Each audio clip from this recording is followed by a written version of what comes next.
হযরত আব্দুল্লাহ চাচার কাছে চলে গেলেন। ও চাচা পাশে কি দাঁড়িয়ে গেলেন? চাচা আপনি কি মুসলমান হবেন? আপনি কি কলেমা শরীফ পড়ে নেবেন? চাচা রাগান্বিত হয়ে গেল, চাচা বিরক্ত হয়ে গেল।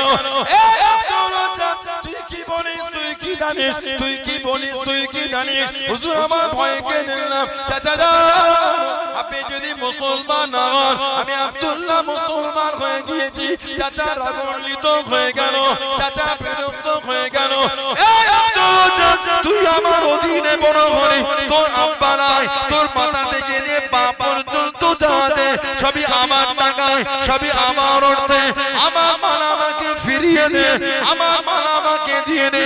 হযরত আব্দুল্লাহ রাদিয়াল্লাহু তাআলা আনহু একটা একটা করে খুলতে খুলতে হুজুর আমার উলঙ্গ হয়ে গেলেন, হুজুর আমার বস্ত্রহীন হয়ে গেলেন। শরীরে কাপড় বলে কিচ্ছু নাই, শরীরে সুতো বলতে কিচ্ছু নাই। ও যুবক উলঙ্গ হয়ে গিয়ে কাঁদতে কাঁদতে চলে চোখ জড়া বানিয়ে মায়ের কাছে দাঁড়িয়ে গেলেন। আম্মা জান আমার চাচা আমার সব ছিনিয়ে নিয়েছে, আমি আব্দুল্লাহ মুসলমান হয়ে গিয়েছি। ও আম্মা জান আল্লাহর নবীর কাছে খালি গায়ে দাঁড়াতে পারবো না, খালি গায়ে যেতে পারবো না, উলঙ্গ হয়ে যেতে পারবো না। আম্মা জান একটা কাপড় কি আমাকে দেবে? একটা বস্ত্র কি আমাকে দেবে? ও আম্মা জান চাচা আমার সব নিয়ে নিয়েছে, আমি বস্ত্রহীন হয়ে আল্লাহ নবীর সামনে যেতে পারবো না, আল্লাহ নবীর কাছে থেকে দাঁড়াতে পারবো না। আম্মা জান একটা কাপড় কি আমাকে দেবে? মা একটা চাদর দিয়ে চাদরটাকে জড়িয়ে নিয়ে কাঁদতে কাঁদতে চলে চোখ জড়া পানি নেই ছুটতে ছুটতে মদিনা শরীফে বাইরে গিয়ে দাঁড়িয়ে গেলেন। আল্লাহ নবীর কাছে খালি গায়ে যেতে পারবো না, খালি গায়ে দাঁড়াতে পারবো না। চাদরটাকে খুলে নিয়ে দুটো টুকরা করে নিয়ে একটা টুকরা জড়িয়ে নিয়ে একটা টুকরা গায়ে দিয়ে কাঁদতে কাঁদতে চলে গেলেন মদিনা মসজিদ নববী শরীফে চলে গেলেন। সারা রাত কাটিয়ে দিয়ে ফজরের আযান হয়ে গেল, ফজরের আযান হয়ে গেল। ও যুবক আল্লাহ নবীর হুজরা শরীফে বাইরে গিয়ে দাঁড়িয়ে গেলেন। আল্লাহ নবীর চেহারা শরীফ খানা দেখে মনটা খুশি হয়ে গেল। জোরে বলুন সুবহান, আর একটু জোরে বলুন সুবহান। নববী শরীফে চতুর্দিকে সাহাবাদের বাড়ি, নববী শরীফে চতুর্দিকে সাহাবাদের ঘর। আল্লাহ নবী সাহাবা অনেক সময় গোসলের প্রয়োজন হয়ে গেলে, গোসলটা ফরজ হয়ে গেলে জুতোটা হাতে করে নিয়ে অনেক সময় নববী শরীফের সাইড থেকে বার হয়ে গেলেন। ও যুবক আল্লাহ নবী জানিয়ে দেন বুখারী শরীফের মধ্যে পাওয়া যায় মানাকিবে আবি বকর সিদ্দিক রাদিয়াল্লাহু তাআলা আনহু বলেন বুখারী শরীফে একটা বাব আছে। আল্লাহ নবী জানিয়ে দেন, আল্লাহ নবী শুনিয়ে দেন ও সাহাবা সুদ্দুল আবওয়াবা ইল্লা বাবে আবি বকর, সুদ্দুল আবওয়াবা প্রত্যেকের বাড়ির দরওয়াজা করে বন্ধ করে দাও, কারোর বাড়ি দরওয়াজা নববী শরীফের দিকে খুলে রাখবেন ইল্লা বাবে আবি বকর, কেবল মাত্র শুধু মাত্র একমাত্র আমার আবু বকর রাদিয়াল্লাহু তাআলা আনহুর বাড়ির দরওয়াজা খানা নববী শরীফের দিকে থাকবে। জোরে বলুন সুবহান। কার ঘরে দরওয়াজা আর নববী শরীফের দিকে খোলা রেখো। জাতো আল্লাহ নবী হিজরতের রাতে চলে গেলেন। ও যুবক আল্লাহ নবী হিজরতের রাতে পৌঁছে গেলেন, বাড়ি দরওয়াজায় আওয়াজ দিলেন, দরওয়াজা খানা খুলে গেল। আসসালামু আলাইকা ইয়া রাসূলুল্লাহ হাবিবাল্লাহ। আল্লাহ নবী সালামে জবাব করা দেন। আল্লাহ নবী সাল্লাল্লাহু আলাইহি ওয়াসাল্লাম বাড়ির ভিতর চলে গেলেন। আল্লাহ নবী জিজ্ঞাসা করলেন ও বাবা আবু বকর রাদিয়াল্লাহু তাআলা আনহু আপনি কি ঘুমান নাই? আপনি কি ঘুমান নাই? ইয়া রাসূলুল্লাহ হাবিবাল্লাহ, ইয়া রাসূলুল্লাহ হাবিবাল্লাহ সাল্লাল্লাহু আলাইহি ওয়াসাল্লাম আমি আবু বকর আপনার জন্য অপেক্ষায় রত। আমি একা না, আমি আবু বকর আমার সাথে আমার আসমাও জেগে থাকে। জোরে বলুন সুবহান। কেন? মক্কার কাফের বেঈমানরা জানিয়ে দিয়েছিল আল্লাহ আল্লাহ নবী সাহাবাদের শুনিয়ে দিও তোদের বাড়ি মহিলাদের ঘরে পুত্র সন্তান হবে না, তোদের বাড়ি মহিলাদের পেটে পুত্র সন্তান হবে না। আমাদের দেবদেবীদের নানা, আমাদের দেবদেবীদের নানা। ও যুবকে আল্লাহ রাসূল সাহাবিয়া হযরত আসমা রাদিয়াল্লাহু তাআলা আনহা পুত্র সন্তান প্রসব করে দে। আল্লাহ নবী সাহাবারা এত খুশি হয়ে গেলেন, এত আনন্দিত হয়ে গেলেন। মক্কা শরীফে রাস্তায় রাস্তায় তাকবীরে ধ্বনি তুলে দিয়েছে। এ মক্কা বেদি বেঈমানে ধরে তোদের দেবদেবীদের নানা, তোদের দেবদেবীদের নানা আমাদের বাড়ির মহিলাদের ঘরে লাগে না। আল্লাহ রাব্বুল আলামিন আমাদের বাড়ির মহিলাদের গর্ভে পুত্র সন্তান পাঠিয়ে দিলেন। জনে বলুন সুবহান, আর একটু জনে বলুন সুবহান। আল্লাহ নবী এত খুশি হয়ে গেলেন, আল্লাহ নবী এত আনন্দিত হয়ে গেলেন। আল্লাহ নবী সাল্লাল্লাহু আলাইহি ওয়াসাল্লাম টুকটুক করে কাছে গেলেন, হযরত আব্দুল্লাহকে কোলে নিয়ে আল্লাহ নবী নূরের মুখ মোবারকে একটা খেজুর ধরে চিবিয়ে চিবিয়ে নরম করে, লালা শরীফওয়ালা খেজুর, থুতু শরীফওয়ালা খেজুর আল্লাহ নবী নূরের মুখ থেকে বার করে হযরত আব্দুল্লাহ রাদিয়াল্লাহু তাআলা আনহু মুখের মধ্যে দিয়ে দিলেন। জোরে বলুন সুবহান, আর একটু জোরে বলুন সুবহান। গোটা মক্কায় খালি তাকবীর হচ্ছে। কাফেরে তোদের দেবদেবী লালবল হুজ্জার লানাত লাগে। আল্লাহ আমাদের ঘরের মহিলাদের পেটে আল্লাহ পুত্র সন্তান পাঠিয়েছেন। বলুন না সুবহানাল্লাহ। খুশি হয়েছেন আমাদের নবী। হযরত আব্দুল্লাহকে কোলে নিয়ে নানার নামে নাম রেখে দিন আব্দুল্লাহ। আবু বকর সিদ্দিকের নাম হলো আব্দুল্লাহ রাদিয়াল্লাহু তাআলা। আর নবী পাক নূরের মুবারক একটা খেজুর নিয়ে ভরে চিবিয়ে, লালা শরীফওয়ালা খেজুর সরকারে তো আলাম নিজের মুখ মুবারক থেকে বার করে লালা শরীফওয়ালা খেজুর ওনাকে খাওয়াচ্ছেন। বলুন সুবহানাল্লাহ। তাহনিক করেছেন নবী। তাহনিক করাটা হলো সুন্নাত। আমাদের সমাজে শুক্রবারে বেশি হয়। বাচ্চাগুলিকে কি সুন্দর করে সাজিয়ে এটা পায়েস হোক, ক্ষীর হোক, মিষ্টি হোক, চিনি হোক, মধু হোক, গুড় হোক, সন্দেশ হোক নিয়ে মসজিদের সিঁড়ির কাছে দাঁড়ায়। ইমাম সাহেব নামাজ পড়িয়ে বার হয়ে ওই বাচ্চাটার গায়ে ফু দিয়ে দিয়ে একটু ওই মিষ্টি ঠোঁটে জিভে লাগিয়ে দেয়। ওই তাহনিক করাটা সুন্নাত। আর আকিকা দেওয়া ওটাও সুন্নাত। আল্লাহ রাসূল বলেছেন সাল্লাল্লাহু আলাইহি ওয়াসাল্লাম জন্মে 7 দিন না হলে 14 দিন না হলে 21 দিন তোমরা বাচ্চা সন্তানের প্রত্যেককে তোমরা আকিকা দিয়ে দাও। ছেলে হলে দুটো খাসি, মেয়ে হলে একটা খাসি। ওই 7 দিনে না হলে 14 দিন না হলে 21 দিন। এই 3 দিনের মধ্যে কোন একটা দিন দেওয়া হলো উত্তম। তবে 3 দিন যদি দিতে না পারে, যে কোনো দিন দিতে পারে, তবে 3 দিনের মধ্যে কোন একটা দিন দেওয়াটা হলো উত্তম। 70,000 60,000 50,000 খরচা করে নার্সিং হোমে সিজার হয়ে গেল, তখন টাকা অসুবিধা হলো না। আর একটা 6,000 এর খাসি, দুটো খাসি 10,000 কি 11,000 দিয়ে কিনতে পয়সা কমায় গেল। পয়সা কম নয়, মনের কম যদি এই তো এলো বাচ্চা 6 মাস পরে হবে। কথা ঠিক না ভুল বলছি? তাহলে নবী পাকের ওই জবান শরীফের কথাটা আমাদের কাছে গুরুত্বহীন হয়ে গেল। নবী যে বললেন 7 দিনে না হলে 14 দিন না হলে 21 দিন। মাঝে মাঝে আমাদের কাছে ফোন আসে, হুজুর বাপের আকিকাটা দিতে পারবো? কে ফোন করলো বলেন? কে করলো? ছেলে।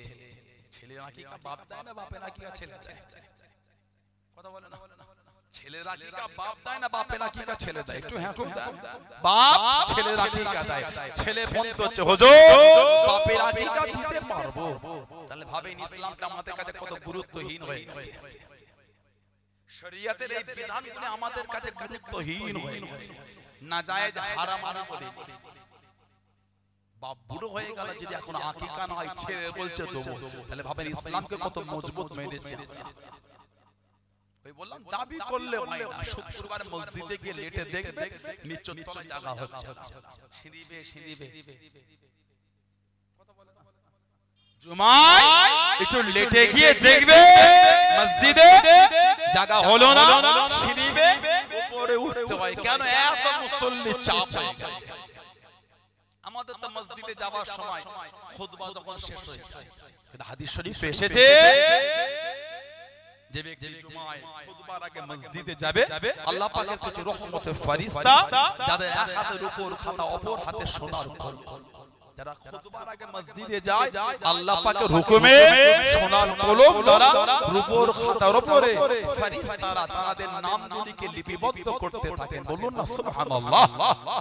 একটু আগে মসজিদে যান, মসজিদে প্রবেশ করে 2 রাকাত দুখুলুল মসজিদ বা তাহিয়াতুল মসজিদ 2 রাকাত সুন্নাত পড়েন, তারপরে 2 রাকাত তাহিয়াতুল উযু সুন্নাত পড়েন, তারপরে 4 রাকাত ক্বাবলাল জুমা সুন্নাত পড়ে বসে বসে দরুদ শরীফ পড়েন। ইমাম খুতবা দেবে, চুপচাপ শুনবেন, ইশারাও করা যাবে না। আমরা অন্যকে মানা করতে গিয়ে নিজেরাই গুনাহ কিনে ফেলি। ওই খুতবা হচ্ছে, এই যে বললেন চুপ করে, এটা গুনাহ।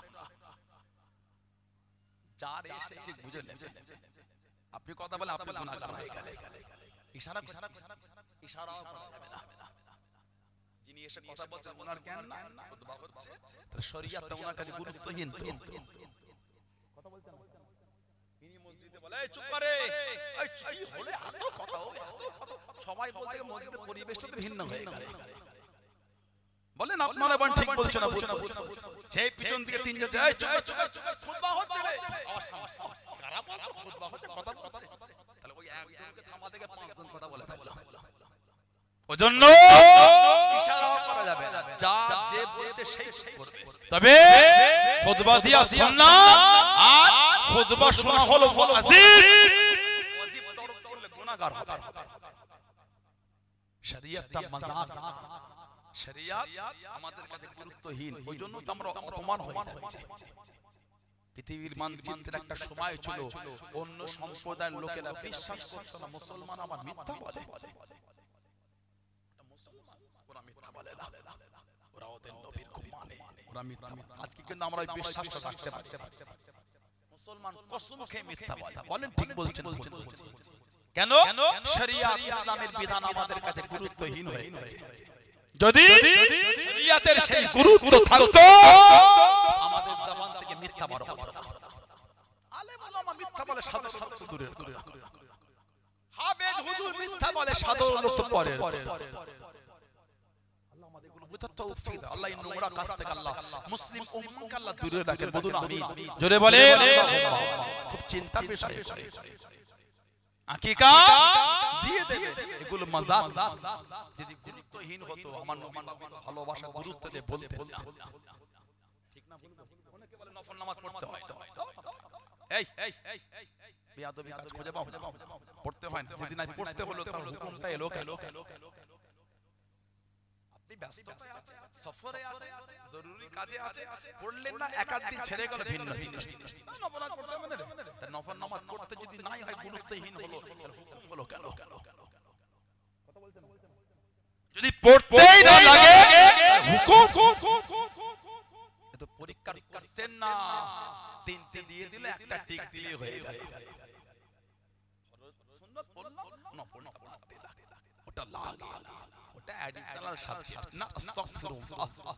তাদের কিয়ামতে ফরজ আমল কম হবে, আল্লাহ পাক রহমানুর রহিম রহমতের দরিয়ায় জোশ মেরে আল্লাহ কিয়ামতের ময়দানে এই সুন্নাত আর নফল ইবাদত দরজা আল্লাহ বাড়িয়ে দিয়ে ফরজ আমলের সঙ্গে মিলিয়ে বান্দা বান্দীগুলিকে আমার আল্লাহ ভালোবেসে নাজাত দিয়ে দেবে। জোরে বলো, জোরে বলা গেল না?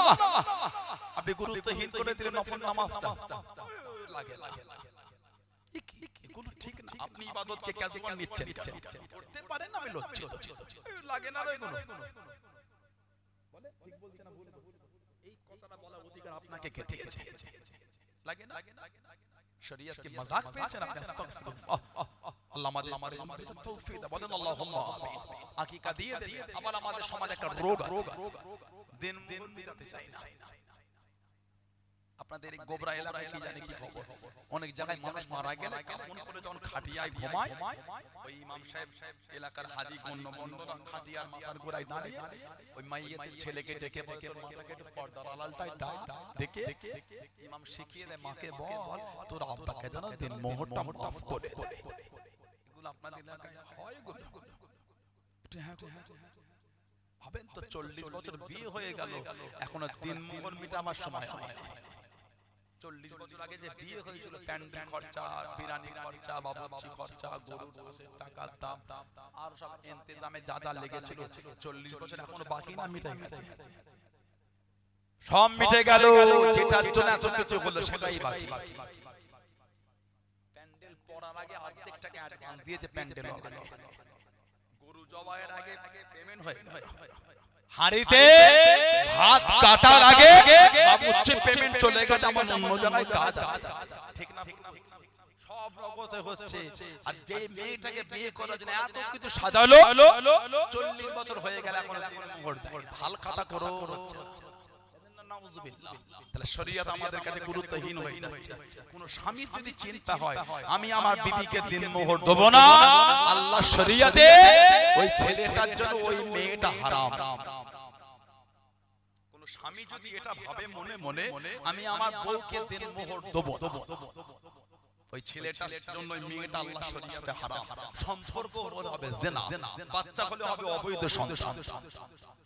অত মাযাক না। ইয়া আইয়ুহাল্লাযীনা আমানু উদখুলু ফিস-সিলমি কাফা, হে বিশ্বাসী বান্দা বান্দা তোমরা পরিপূর্ণভাবে ইসলামের মধ্যে প্রবেশ করো। অর্ধেক মানবো না, এটার নাম ইসলাম মানা না, ওটার নাম মাযাক। আমাদের সমাজে আরেকটা রোগ আছে, এত খরচা করে সব হয়, আর বিয়ে পড়ার সময় ইমাম যখন বলে কত দিন মোহর দাও না, 2001 টাকা বেঁধে দাও, ভিক্ষা দিলেন নাকি? বিয়ের আগের দিন সেলুনে গেলে 5000 টাকা বিল করে। লন্ডন এলাকার লোক, পাশেই তো রাজারহাট বলে লন্ডন, রাজারহাট চৌমাথায় সেলুনটা এসি পারা, বড় গদি, বসে পড়লো, 2 ঘন্টা ধরে খেদমত করলো, লম্বা ফর্দ বলে 2500 টাকা ফেস ওয়াশ, কঠিন অবস্থা, ঠিক না? কেটে দিল, আবার কত কি খেদমত করে দিল, দাও 6000 টাকা। বিয়ের আগে সেলুনে গিয়ে চুল কাটতে গিয়ে 6000 টাকা দিতে গিয়ে গায়ে লাগে না, আর বিবির দিন মোহর বলে 2000 টাকা দিয়ে দেয়, একটু লজ্জাও লাগে না? যে ড্রেসটা পরে বিয়ে করতে যায় ওই জামাটার দাম হলো 16000 টাকা। ওই জামাটা কভার করে বলে মাঝে মধ্যে পরেন নাকি? ভাগরি পরে বেরিয়ে পড়েন নাকি? আবার কি বিপদ ঘটাবে ছেলেটা। আল্লাহ প্রত্যেককে স্বামী স্ত্রী ভালোবাসা দেয়, বলুন আল্লাহুম্মা আমিন, বলেন আল্লাহুম্মা আমিন। বড়রে ওটা 7000 গায়ে লাগে না, 2000 দিন মোহর, ওটা আমার বাকি। বর্তমান সময় সন্ধিক্ষণে যতই গরিব হন 5000 এর নিচে দিন মোহর দেবেন, আর একটু ধনী হলে কম করে হলো 10000। কখন দেবে? যখন এই বিয়ে পড়াচ্ছে তখন নগদে দিয়ে দেন, আর না হলে দাম্পত্য জীবনের প্রথম রাতে স্বামী হিসাবে স্ত্রীকে দিয়ে দেন। যদি স্ত্রী মাফ করে তো মাফ, তাছাড়া মাফের কোনো গল্প নাই। কথা বুঝলেন? যাদের দিন মোহর বাকি আছে হাত জোর করে বলে দেয় শরীয়তকে প্রাধান্য দিন, আজকে রাতে দিন মোহর দেবে না আগামীকাল সকালে মিটিয়ে দেবে, এগুলো ঠিক না। সব হচ্ছে বিবির দিন মোহরটা কেন মিটান? শরীয়তকে শরীয়তের মতন প্রাধান্য দিতে হয়। আমার ভাইয়েরা, হযরতে আব্দুল্লাহ আমার নবী পাকের সাহাবী, আমার নবীর এমন অনেক সাহাবা যাদের ডাক নামে পরিচয়। আমার নবীর একটা সাহাবী ছিলেন হযরতে কায়েস রাদিয়াল্লাহু, আল্লামা ইবনে হাজার আসকালানী রাহমাতুল্লাহ হুজ্জাতুল মুহাদ্দিসিন, তিনি একটা কিতাব লিখেছেন আল ইসাবা ফি তামহিদিস সাহাবা। এই কিতাবে উনি বলে ওনার আসল নাম হলো হযরতে কায়েস। হযরতে কায়েস, আল্লাহ নবী সফরে বার হয়ে গেলেন।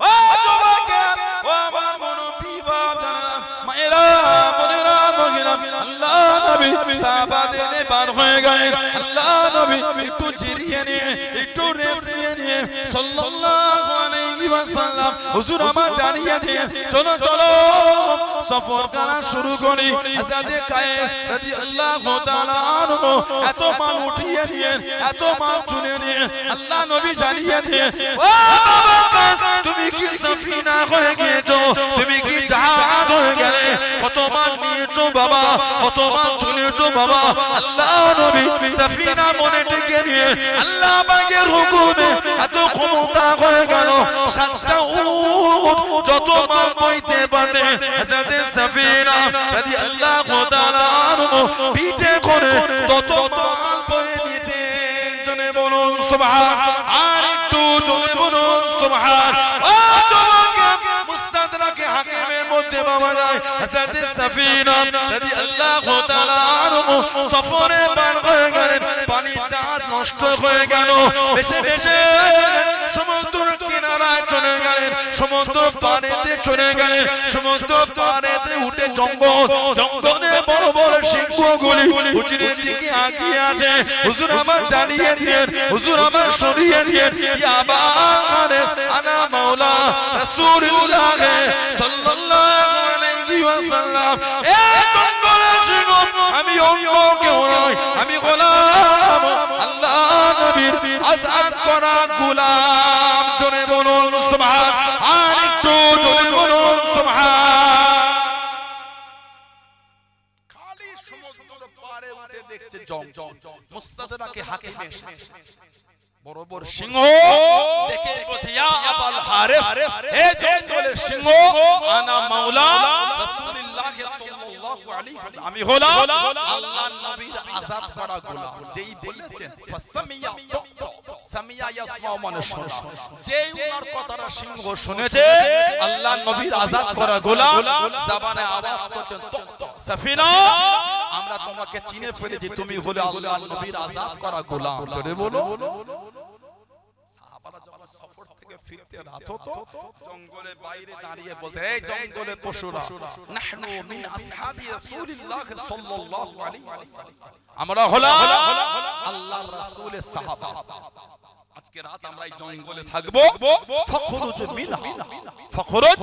মিনহা তোমরা এখান থেকে বার হয়ে যাও আল্লাহ পাকের হুকুম জঙ্গলের ওই এরিয়া সাহাবাদের জন্য পশুরা ফাঁকা করে দিত জোরে বলে আমার রাসূলের শানই বোঝে যদি নবীর শান বুঝতো মাঝে মাঝে ফেসবুকে আর ইউটিউবে নোংরা ভিডিওগুলো আমাদের দেখা লাগতো না যেভাবে নবী পাকের শানে বেয়াদবিমূলক শব্দ চয়ন করে কিছু কিছু মানুষ কথা ঠিক না আমার নবীর শানে ওই শব্দগুলো শুনতে হতো না যদি নবীর শানরা জানতো নবী পাক যখন যেতেন দাঁড়িয়ে যেতেন হেঁটে হেঁটে যেতেন সাহাবারা নবীকে গার্ড দিয়ে দিয়ে নিয়ে যেতেন আল্লাহ পাক কোরআন শরীফের আয়াত দিয়ে বলে দিলেন হাবিব আল্লাহু ইয়াসিমুকা মিনান নাস হাবিব মানুষের কাছ থেকে আমি আল্লাহ আপনাকে হেফাজত করব আপনাকে গার্ড দেওয়া লাগবে না আমি আল্লাহ আপনাকে হেফাজত করব জোরে বলো আর জোরে বলা গেল না আল্লাহ নবী টুকটুক করে চলে যান আল্লাহ নবী টুকটুক করে আগিয়ে যান আল্লাহ নবী সাহাবা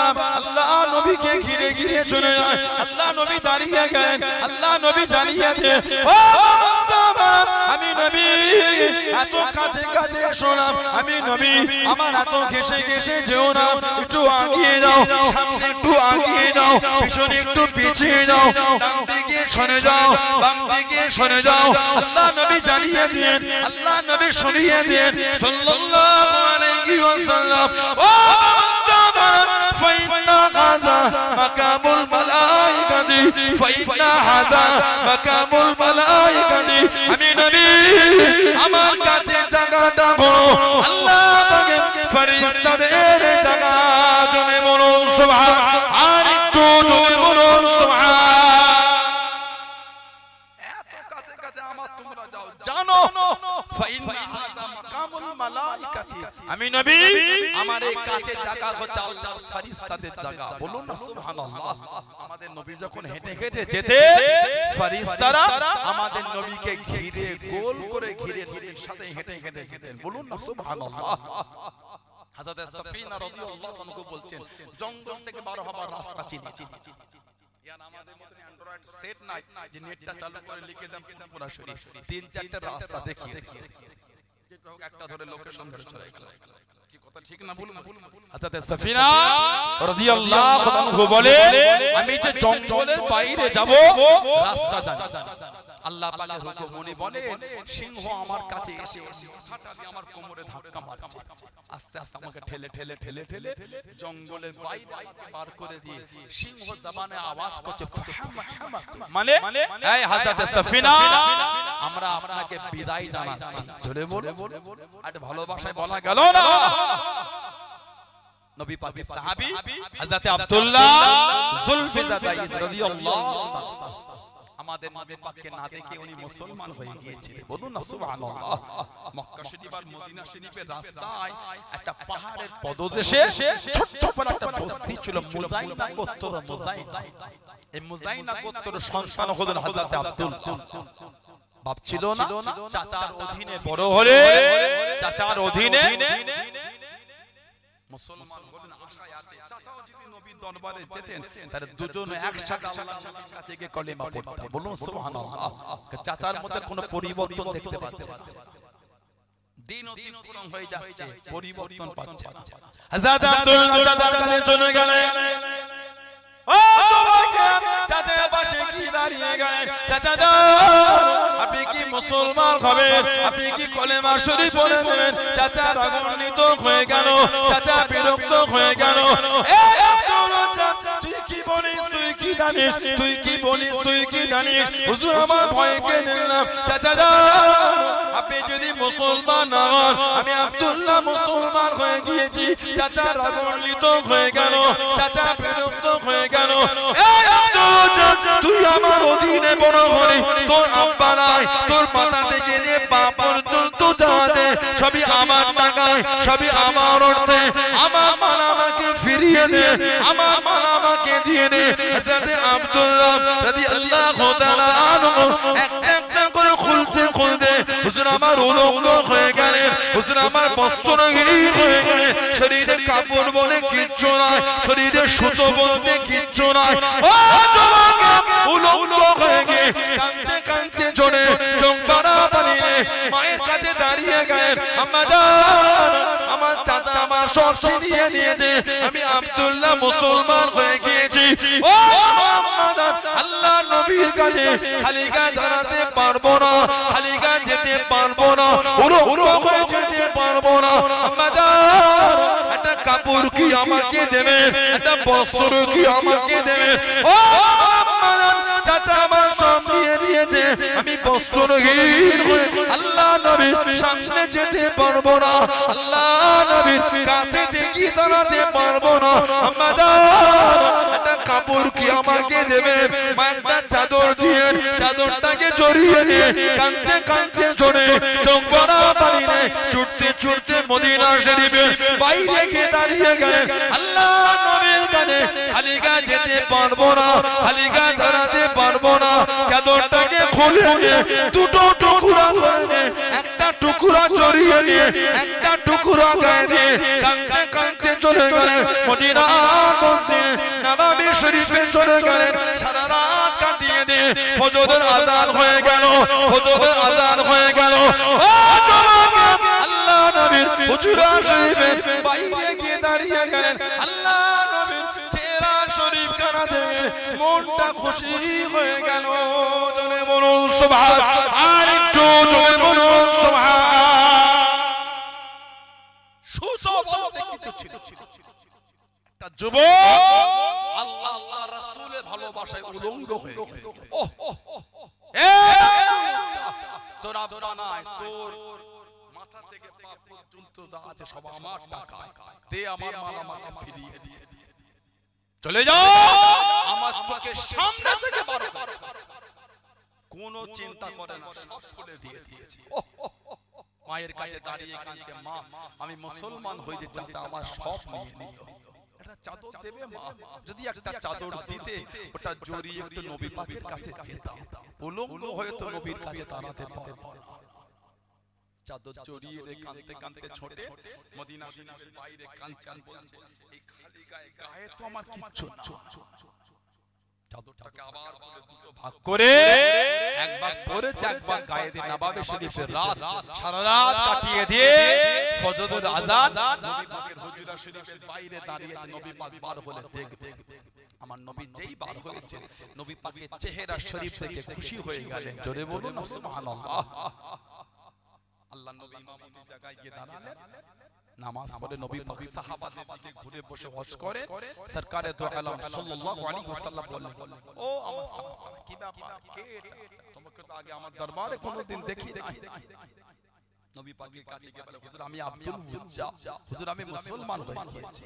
নবী পাকের নূরের হাতটা ধরে কলেমা শরীফ পড়ে দিলেন। বলুন না সুবহানাল্লাহ। আল্লাহ রাসূল বলে, তোমার নাম আজ থেকে আর আব্দুল উজ্জা না, আমি নবী তোমার নাম দিয়ে দিলাম আব্দুল্লাহ। বলুন না সুবহানাল্লাহ। যেদিন সাহাবাদের শুনিয়েছিলেন এই চাদরটা দুভাগ করেছে, সেদিন থেকে সাহাবারা ওনাকে ডাকেন যুলবিজাদাইন, দুই চাদরওয়ালা। বলেন না সুবহানাল্লাহ।